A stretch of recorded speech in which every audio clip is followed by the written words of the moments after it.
now we'll wheel in the wheelchair carriage, brakes off, line up the forks.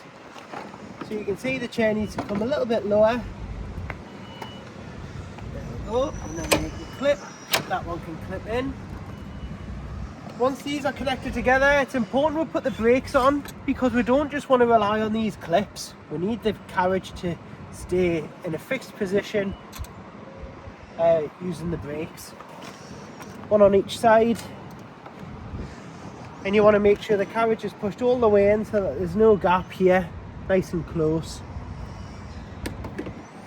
Once your brakes are on, there's a red tab underneath the seat here that releases these pins. You can see there's two positions with the seat. It works in both positions.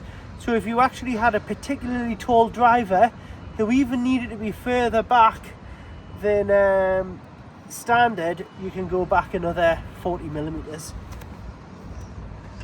You can then slide the seat across. It's quite important when you're sliding the seat across, especially when there's someone sat in it, that you don't just pull off one corner, potentially twisting the whole mechanism.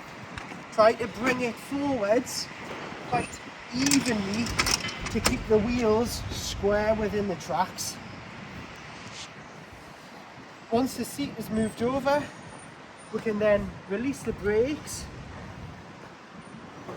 on each side, and then we're going to use this lever, push it down, and then just slowly come forwards.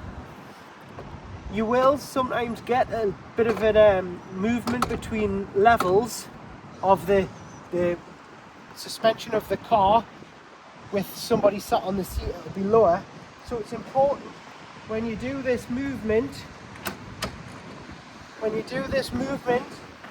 of releasing, you do it very slowly.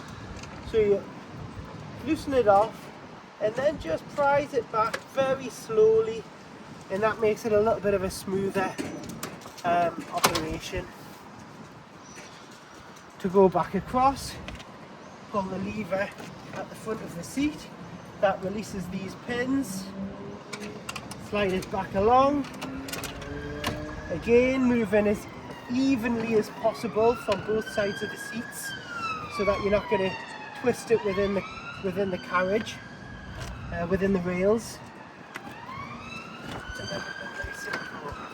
Whenever these click in, always use the brakes. Brakes on, brakes off. Off we go. Back in, line it up. Brakes on. When you come to release, brakes off, and then we use this lever here to release it. So you can see there, that operation for releasing. This lever here will release this tab there. But we don't want to rely on this to keep it connected to the seat rails. We want to use the brakes because those brakes are going to keep this base in place. If for whatever reason, if these ever were to fail, it means the wheelchair carriage still isn't going to move.